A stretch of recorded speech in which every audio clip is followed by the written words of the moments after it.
Fanya Kazi TV, we are the solution. Nongeye kuguha ikaze, nizera ko umeze neza cyane. Iyi ni Fanya Kazi TV, nge unyite Mr. Fanya Kazi. Turakomeje muri gahunda yacu yo kungurana ubumenyi ahangaha kuri YouTube. Gusa mbere yuko dukomeza hari ikintu nshaka kugira ngo nisabire abantu bamwe na bamwe bafata wenda iyi channel uko itari. Iyi channel ya Fanya Kazi TV ntabwo igamije gusa kuvuga kuri online business, cryptocurrency, Pi network cyangwa se ikindi oya.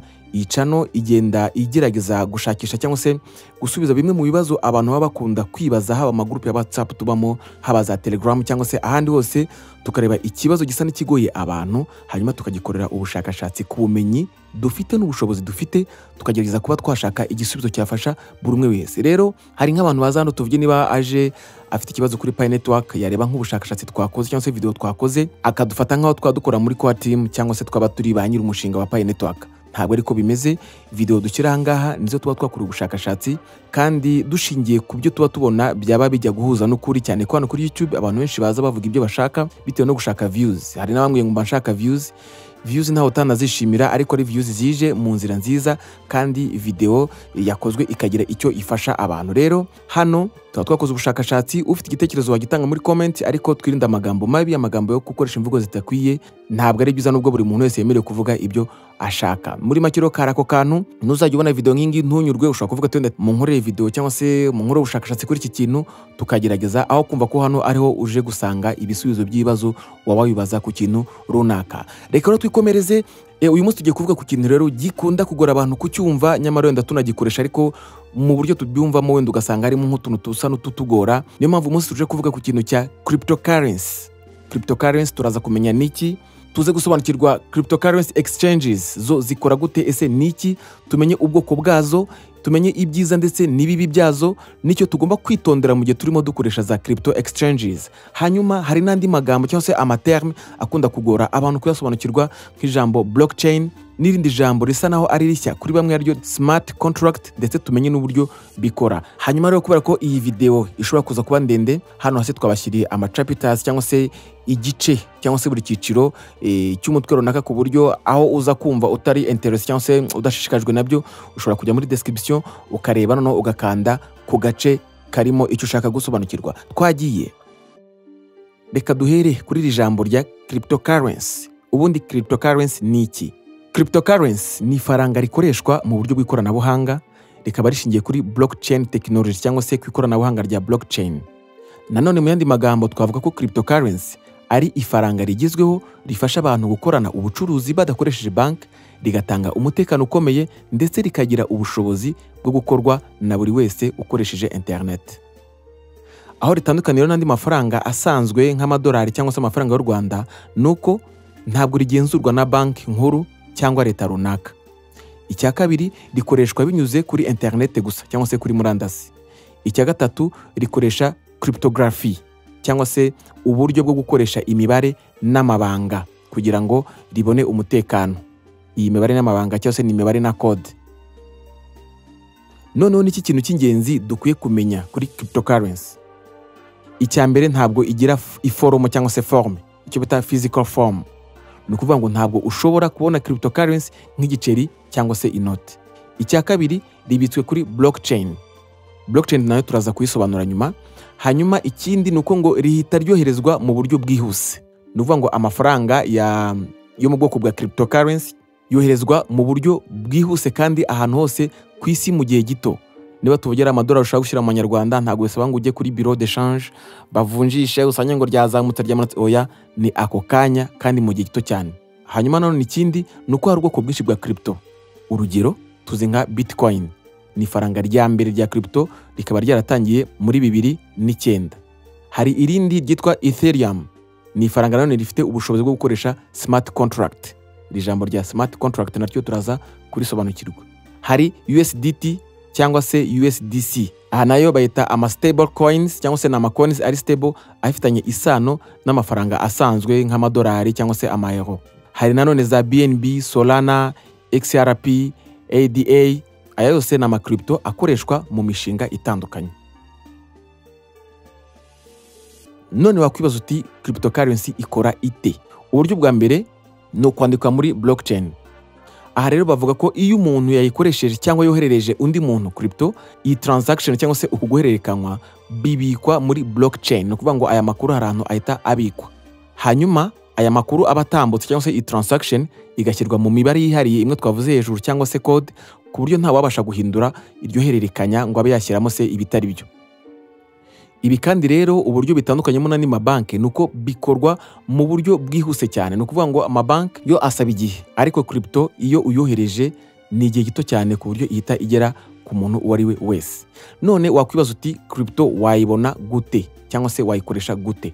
Uburyo tubonamo crypto ni ukuyagura kuri za crypto exchanges, tuvuge nka Binance, Coinbase ndetse n'izindi. Ubundi buryo ushobora kuyibonamo ni ukuyakira nk'ubwishyu. No kuvuga ngo umuntu ashobora kugura nk'ikintu akakwishyura akoresheje crypto. Aha rero ushobora kwishyurwa mu madolari, mu mayero cyangwa se n'amafaranga asanzwe nk'amafaranga y'u Rwanda. Hari video twakoze ibigaragaza. Ubundi buryo crypto zibonekamo ni ugucukura cyangwa se bimwe twita mining. Ni ukuvuga ngo hari bimwe mu bihugu bikemera ko za mining zikorwa, ibyo bita gucukura crypto nka Bitcoin ukoresheje mudasobwa zikomeye. Hari n'ibindi bita staking na yield farming. Ubu ni uburyo umuntu aba afite crypto kuri blockchain, noneho iyo crypto ikajya ibona inyungu cyangwa se ikagurisha inyungu. Ibintu byo tuzagira igihe cyo kubikoraho ubushakashatsi tubisobanure neza. Reka turebe rero ibyiza bya cryptocurrency. Icyambere, ifite umutekano ukomeye. Ni ukuvuga ngo nta muntu ushobora guhindura ihererekanwa umaze gukora. Transaction wakoze iba yizewe, umutekano wayo wuzuye. Hanyuma ikindi, crypto ikuraho abahuza cyangwa se ikuraho amabanki. Ntabwo dukenera banki cyangwa se ikintu icyo ari cyo cyose kugira ngo tubashe kohereza ndetse no kwakira amafaranga ayo ari yo yose. Nuvuga mu bwoko yaba arimo y'amadolari, amayero n'ubundi bwoko bwose bw'ifaranga. Ni ibintu bita bikorwa ako kanya. Hanyuma ikindi, iyi cryptocurrency ntabwo isaba ngo ufite konti muri banki. Ni ukuvuga ngo byorohereza n'abantu badafite amabanki cyangwa se abantu badahuje konti.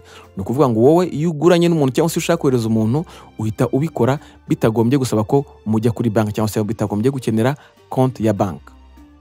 Ikindi nanone, kohererezanya amafaranga, cryptocurrency irabyoroshya kubera ko hacibwa amafaranga make cyane ku ihererekanya cyangwa se icyo bita transaction. Ni ukuvuga ngo crypto itanga uburyo buhendutse bwo kohereza amafaranga, aho kugira ngo twifashishe nka za Western Union cyangwa se za Swift, aho usanga zicaginga cyangwa se zisaba amafaranga menshi. Reka turero none ibibazo cyangwa se imbogamizi za cryptocurrency. Icyambere nuko igiciro kirahindagurika cyane. Crypto ishobora kuzamuka umunsi cyangwa se ikamanuka ejo cyangwa se no mu masaha make. Ibyo birashoboka. Icyo gihe iyo waguze ku giciro kinini uzi kuri bugurisha ugasanga kiramanutse, icyo gihe ushobora kubihomberamo. Hanyuma ngo hari icyuho mu mategeko. Ni ukuvuga ngo hari ibihugu bimwe na bimwe biba bitemera cryptocurrency, hanyuma hakaba n'ibindi bigenzura cyane. Ikindi nanone kibazo cya cryptocurrency habamo ubujura na scams. Ni ukuvuga ngo hari abantu benshi cyane bakora imitwe yo kwiba abacuruza crypto. Mbere yuko dukomeza na crypto exchanges, reka dusobanukirwe n'iri jambo rya blockchain kuko rigenda rigaruka ahantu hatandukanye. Blockchain bavuga ko ari korana buhanga rikoreshwa mu kubika no kohereza amakuru mu buryo budahindurwa kandi budasaba umuntu uwo ari we wese uzamo hagati. Iri zina blockchain risobanura urunigi cyangwa se chain cyangwa se isheni ry'ibice. Ibyo bice nibyo bita block. Irwo runigi rugizwe n'ibice cyangwa se amasheni cyangwa se block by'amakuru, iyo bihujwe nibyo bikora icyo bita blockchain. Kandi buri kimwe muri byo kikaba gifite amakuru y'ibyakibanjirije, mbese biba bimeze nk'aho uruhererekana. Bityo bigatuma iyo sheni cyangwa se urwo runigi rudashobora guhindurwa cyangwa se ngo rube rwakwangizwa. Mu yandi magambo twavuga ko blockchain ari ikoranabuhanga rituma cryptocurrency ibaho ndetse rigatanga umutekano ukomeye, kandi rikaba rifite ahazaza heza mu nzego nyinshi nk'amabanki, ubuvuzi ndetse n'ubucuruzi. None wakwibaza uti blockchain ikora gute? Mu byo blockchain ikora harimo gukusanya amakuru. Ni ukuvuga ngo buri transaction cyangwa se buri hererekanya iryo ari ryose ribaye cyangwa se igikorwa runaka gihita kibikwa muri zo block cyangwa se ibice bya rwa runigi twari tuvuze haruguru. Ikindi ngo ni ukwemezwa n'abemeza transaction, mu ndimi z'amahanga ngo ni validators cyangwa se miners. Ni ukuvuga ngo iyo block nshya yagenzuwe ihita ishyirwa muri blockchain. Ni ukuvuga ngo iyo igikorwa runaka kimaze kuba kikagenzurwa kikemezwa gihita kibikwa muri bya bice cyangwa se block, noneho bigahita bijya muri blockchain. Ikindi harimo guhuzwa na block zayibanjirije cyangwa se ibindi bice cyangwa se andi makuru yabanjirije. Ni ukuvuga ngo iyo block yemerewe cyangwa se yemewe ihita ihuzwa n'izindi hakoreshejwe icyitwa hashing cyangwa se imikono yihariye y'imibare. Mu yandi magambo twavuga ko ari code runaka ziba zikoreshwa. Ubundi buryo nanone blockchain ikoramo ni ugusakazwa kuri mudasobwa nyinshi, icyo bita decentralization. Ni ukuvuga ngo amakuru yose aba ari kuri mudasobwa zitandukanye, bityo ntishobora kwangizwa n'umuntu uwo ari we wese. Reka no turebe ibintu by'ingenzi biranga blockchain. Icya mbere nuko iri decentralized, ni ukuvuga ngo nta muntu cyangwa se ikigo na kimwe bigenga blockchain, ahubwo iba yasakaye hose. Icya kabiri iri secure kandi iri immutable, ni ukuvuga ngo ntishobora guhindurwa. Iyo amakuru ageze kuri blockchain nta muntu ushobora kuyahindura. Icya gatatu iri transparent cyangwa se iragaragara ku bantu bose. Ni ukuvuga ngo buri muntu wese aba ashobora kureba transaction zabayeho, nubwo ataba yabona amazina yabikoze, ariko transaction zakozwe ushobora kuzibona. Ikindi ngo iri fast na efficient, ni ukuvuga ngo koherereza amafaranga cyangwa se amakuru bikorwa vuba cyane kandi nta muntu hagati wo kubyemeza. Hari dukora nk'ikintu ngo turindiye ko kanaka confirma ya provinga oya, byo ni direct. Wakwibaza rero n'ubuhe bwoko bwa blockchain bubaho. Hari ibyitwa public blockchains, izi ziba zikoreshwa na bose, urugero nka Bitcoin blockchain ibika amakuru cyangwa se transactions za Bitcoin. Hari Ethereum blockchain, iyi nayo ishyirwaho smart contracts. Ubundi bwoko ni ubwitwa private blockchains, izi ni izikoreshwa n'ibigo cyangwa se guverinoma, urugero nka Hyperledger, iyi ifashishwa n'ibigo by'amabanki. Hakaba nitwa Corda, iyi ni ikoreshwa mu gutunganya amasezerano hagati y'ibigo bikomeye. Ubundi bwoko nanone bwa blockchain hari ubwitwa hybrid blockchains, izi bavuga ko zifite ibice bikora nk'ibya public blockchain n'ibindi bikora nk'ibya private blockchain, ni ukuvuga ngo iyi ngiyi ibifitemo byombi. None wakwibaza rero uti ni ibihe bintu blockchain ikoreshwamo? Urugero rwa mbere ni cryptocurrency. Cryptocurrency twabonyemo urugero nka Bitcoin, Ethereum, USDT, ibyo byose bishingiye kuri blockchain. Ikindi hari smart contracts, aha ni amasezerano y'ikoranabuhanga adasaba umuntu n'umwe w'umuhuza, turaza kuyasobanukirwa mu kanya. Ikindi blockchain ikoreshwa mu bucuruzi no gukurikira ibicuruzwa, icyo bita supply chain management. IBM ndetse na Walmart bakoresha blockchain mu gukurikirana aho ibicuruzwa biva ndetse n'aho bijya. Blockchain kandi ikoreshwa mu buvuzi, ni ukuvuga ngo hano ibika amakuru y'indwara z'abantu mu buryo butekanye. Ikindi kandi blockchain ngo ikoreshwa mu byemezo by'ubutaka n'impapuro zemewe, icyo bita land registry.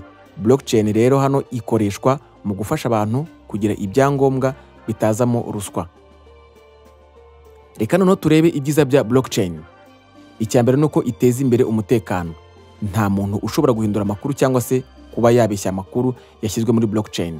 Icya kabiri igabanya ibiciro, ni ukuvuga ngo nta bank cyangwa se noteri uba ukeneye mu masezerano aba yamaze kubikwa muri blockchain. Ikindi nuko yihutisha muri transaction, ni ukuvuga ngo kwishyura cyangwa se kohereza amafaranga bikorwa vuba kurusha banki zisanzwe. Ariko nanone hari ibibazo bya blockchain, wakwibaza uti ni ibihe? Icya mbere hari zimwe muri zo zigira umuvuduko muto, urugero nka Bitcoin transaction imwe ishobora gufata iminota 10. Hanyuma hari no kuba isaba ingufu nyinshi mu gucukura cyangwa se gukora mining, ni ukuvuga ngo bimwe mu bikoresho bikora mining usanga bikoresha umuriro mwinshi. Ikindi nuko itegeko ngo ntirihamye kuri blockchain, bivuze ko hari ibihugu bimwe bitemera neza blockchain cyangwa se bikiri kurwana no gushyiraho amategeko ayigenga. Reka rero tuvuge kuri cryptocurrency exchanges cyangwa se ibigo bicuruza cryptocurrency. Cryptocurrency exchanges ni za platform zituma abantu bagura, bakagurisha cyangwa se bagahinduranya cryptocurrencies nka Bitcoin, Ethereum, USDT, XRP n'izindi. Cryptocurrency exchanges zikora nk'amabanki, ariko zitandukanye n'amabanki mu buryo bukurikira. Icya mbere zikorera ku murongo wa internet gusa. Icya kabiri zishingiye kuri blockchain technology, aho transaction zose ziba zifite umutekano ukomeye. Ikindi nuko zitagengwa na banki nkuru, ahubwo zikurikiza amategeko y'aho zikorera. Reka no turebe ubwoko bwa crypto exchanges. Ubusanzwe hariho ubwoko bubiri bukomeye bwa crypto exchanges. Ubwoko bwa mbere ni centralized exchanges cyangwa se CEXs. Izi ni platform zifite ubuyobozi bumenyekana ndetse zikora nk'abahuza hagati y'abacuruza cryptocurrencies. Urugero ni Binance, Coinbase, Kraken, KuCoin ndetse n'izindi. None izi centralized exchanges zikora gute? Uburyo zikoramo, ufungura konti kuri exchange, ukazanamo amafaranga ukoresheje bank transfer, mobile money cyangwa se cryptocurrency. Hanyuma ushobora kugura cyangwa ukagurisha crypto ukoresheje market orders cyangwa limit orders. Ushobora kandi no gufata crypto yawe kuri exchange cyangwa kuyishyira kuri wallet yawe bwite. Nibihe byiza bya centralized exchanges? Icya mbere, zorohereza abakiriya gukora transaction vuba. Ikindi, zigira liquidity cyangwa se liquidity nyinshi. Nukuvuga ni kwa kuvunja guhinduranya amafaranga mu yandi, usanga ziba zifite amafaranga menshi atandukanye bigatuma ibiciro bidahendagurika cyane. Ikindi cya gatatu, ngo zitanga uburinzi bw'amafaranga, security measures. No kuvuga ngo amafaranga ari kuri izi centralized exchanges aba arinzwe mu buryo bukomeye. Ariko none reka turebe ibibi bya CXs. Iyo exchange ifunze cyangwa se igategwa, no kuvuga ikaba hacked, ushobora gutakaza amafaranga yawe. Zimwe muri izi centralized exchanges hari igihe zisaba ko ukoresha KYC. KYC bivuga know your customer cyangwa se menya umukiriya wawe. Ibi bikaba byagabanya umutekano w'amakuru bwite. Ubwoko bwa kabiri bwa exchanges ni decentralized exchanges. Izi zo ni platform zikora mu buryo nta muntu ubifiteho ubuyobozi. Mu rurimi rw'amahanga ni no central authority. Ahubwo zo zikaba zigendera kuri smart contract. Hano harimo ingero nka Uniswap, PancakeSwap, SushiSwap, Curve Finance. Wakwibaza uti izi zo zikora gute? Icya mbere, nta gufungura konti bikenewe. Icya kabiri, ukoresha crypto wallet yawe bwite nka MetaMask, Trust Wallet, Ledger ndetse n'izindi. Ikindi kandi, ushobora guhita ugura cyangwa kugurisha crypto ukoresheje liquidity pools. Nibihe byiza rero bya DXs cyangwa se decentralized exchanges? Icya mbere nuko nta muntu ushobora kugufungurira konti. Icya kabiri, ibitabo by'imari cyangwa se ledger byose biri kuri blockchain. Ibi bigatuma transaction ziba transparent cyangwa se ziba mu mucyo. Icya gatatu, nta KYC isabwa. Ibyo bigatuma umutekano w'amakuru yawe bwite wiyongera. Nibihe bibi bya DXs? Icya mbere, ifite liquidity nke ku macoins adakomeye. Icya kabiri, isaba gas fees. Iyi gas fees ni amakuru yo kuri blockchain asaba amafaranga yo kuyandika cyangwa se yo kwiyandikisha. Icya gatatu, nuko iragorana kuri bamwe bashaka koroherezwa mu bucuruzi. Mumaze kubyumva rero ko crypto exchanges zikoreshwa cyane mu kugura no kugurisha crypto. Reka rero turebe uburyo cyangwa se ubundi buryo bwo kugura no kugurisha crypto. Uburyo bwa mbere ni peer to peer cyangwa se P2P trading. Ahangaha ugura crypto ku wundi muntu ukoresheje platform nka Binance P2P, Paxful cyangwa se Local Bitcoins. Aha umukiriya atanga amafaranga kuri mobile money, bank cyangwa se indi nzira, noneho exchange ikabitanga mu buryo butekanye. Uburyo bwa kabiri bwo kugura no kugurisha crypto hari OTC cyangwa se over the counter trading. Ubu ni uburyo abantu bakoresha bagura crypto mu mafaranga menshi binyuze mu bigo bikomeye nka Cumberland, Genesis Trading cyangwa se Binance OTC. Hanyuma reka turebe ubwoko bw'ubucuruzi kuri crypto exchanges. Ubwoko bwa mbere ni spot trading. Aha ni ukugura no kugurisha crypto ku giciro kiriho uwo mwanya. Ubwoko bwa kabiri bw'ubucuruzi kuri crypto exchanges ni margin trading. Ahangaha no gucuruza ukoresheje amafaranga waguze kuri exchanges. Ubwoko bwa gatatu ni future trading. Hano ni ukugurisha cyangwa kugura crypto ku giciro kizagenwa mu gihe kiri imbere. Hakaba na staking and yield farming. Ahangaha no gutanga crypto kuri exchange kugira ngo uhemberwe inyungu. Reka no turebe ibyo kwitondera mu gukoresha crypto exchanges. Icya mbere, ugomba guhitamo neza exchange ifite umutekano ukomeye.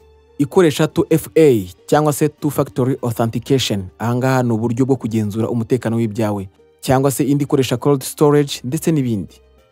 Ikindi cya kabiri ugomba kwitondera mu gukoresha crypto exchanges, ntuzishinge exchanges zitamenyekanye cyangwa se zitazwi kuko zishobora kuba ari scam. Icya gatatu, kurikirana ibiciro kuko crypto ubundi isanzwe izamuka cyangwa se ikaba yagwa vuba. Mu rurimi rw'amahanga bakabyita volatility. Ikindi bakubwira ko ugomba gushyira crypto yawe kuri hardware wallet niba ushaka umutekano wizewe. Reka no tujye ku ijambo rya nyuma twakomeje kumva muri izi ngingo zatambutse, ari ryo smart contract. Ubundi smart contract ni iki? Smart contract ni amasezerano y'ikoranabuhanga yanditse kuri blockchain, akora automatically cyangwa se yikoresha igihe cyose ibisabwa byose byujujwe. Ntizikenera abantu bo kubikurikirana kuko bikora binyuzwe kuri code. Mu yandi magambo rero twavuga ko smart contract zikora nk'amasezerano atavogerwa, atari umuntu cyangwa se bank uyakora, ahubwo ari code zikorerwa kuri blockchain. Reka turebe ibintu by'ingenzi ukwiye kumenya kuri smart contract. Icya mbere, zikora nta muntu uziha amabwiriza buri gihe. Iyo byanditswe zikorwa nta kubisubiramo. Icya kabiri, zishingiye kuri blockchain. Ni ukuvuga ko ziba zifite umutekano ukomeye, ntizishobora guhindurwa. Icya gatatu, zikuraho abahuza. Nta banki cyangwa noteri ukenewe muri aya masezerano. Ikindi ni uko zikoreshwa mu bintu byinshi, urugero kwishyura, gutanga uburenganzira, gutanga inguzanyo ndetse n'ibindi. Reka rero turebe uko smart contract zikora. Icyambere hari ukwemeranya ku masezerano. Ni ukuvuga ngo abantu cyangwa se ibigo bemeranya ku bintu bikenewe nk'amafaranga yo kwishyura ndetse n'ibindi. Ikindi ni ukwandika kontra cyangwa se amasezerano mu rurimi rwa code, urugero Solidity, Ethereum, yitwa Rust, Solana, Viper ndetse n'izindi. Ikindi ni ugushyira smart contract kuri blockchain. Ni ukuvuga ngo iyo byabitswe kuri blockchain ntishobora guhindurwa. Hanyuma rero iyo wamaze kuzuza ibisabwa, kuyikoresha biroroha, ihita ikora automatically. Bishobora kuba bigoye kubyumva, ariko reka turebe ingero z'uko wenda smart contract ikora. Nko gukodesha inzu ukoresheje amafaranga ya crypto. Ahangaha iyo ukoresheje smart contract, ukodesha yohereza amafaranga kuri blockchain. Smart contract igahita ifungura urufunguzo rwayo rwerekana inzu. Hanyuma niyo amafaranga adatanzwe, urufunguzo ntabwo rugenda. Ibi byose kandi bikora nta muntu uri hagati nka banki cyangwa se noteri. Ushobora kwibaza uti ni izihe platform zikoreshwa muri smart contract? Zimwe muri zo hari Ethereum, iyi niyo yakoresheje bwa mbere smart contract. Hari Solana ifite umuvuduko wo hejuru, hari Binance Smart Chain ikoreshwa cyane mu bucuruzi bwa crypto, hari Polkadot cyangwa se Dot, hari Cardano, hari Avalanche. Izi zose zifite uburyo bugezweho bwo kwandika smart contracts. Reka noneho turebe ibyiza bya smart contracts. Icyambere, umutekano wazo uruzuye kandi urakomeye kubera ko ziba kuri blockchain, ntizishobora kwibwa cyangwa se guhindurwa. Icyakabiri, zigabanya ibiciro. Ni ukuvuga ngo ntihakenewe abahuza nka banki cyangwa noteri babandi baba bakeneye kwishyurwa kugira ngo banoze cyangwa se bemeze ibyumvikanyweho. Icyagatatu ni umutekano w'amasezerano. Ni ukuvuga ko buri gihe ibi bikorwa byose bikorwa nk'uko byanditswe. Hanyuma rero hari ibibazo bya smart contract. Icyambere, ntizishobora guhindurwa. Iyo code ya contract imaze kwandikwa kuri blockchain, ntacyo wayihindura. No kuvuga ngo mwibeshye cyangwa se hari ibyo mutumvikanyeho neza nyuma mugashaka kubihindura, ubwo kaba kabaye, ntabwo wakongera kubihindura. Ikindi ngo iyo ikozwe nabi ishobora kugira ibibazo. Ni ukuvuga iyo harimo amakosa bishobora gutera ibibazo bikomeye. Ikindi cya gatatu ni uko iyi smart contract isaba ubumenyi bwa tekinike. Bivuze ko atari buri wese ushobora kwandika smart contract. Ngibi rero bimwe mu bisubizo abantu bakunda kwibaza ku bijyanye na cryptocurrency exchanges ndetse n'ibindi. Twizera kandi ko bibashije kubafasha, ariko nanone niba hari ikindi kibazo ugisigaranye watubaza muri comment section, hanyuma tukazakora ubushakashatsi tukazagaruka tukuzanira icyo twabashije kukugereraho. Iyi yari Fanyakazi TV, nge ni Mr Fanyakazi. Niba yifuza gukomeza kubana natwe, ukore subscribe kugira ngo umunsi ku munsi dukomeze gukura kandi dutezanye imbere twese. Ciao ciao, turi kumwe naho ubutaha. Fanyakazi TV, we are the solution.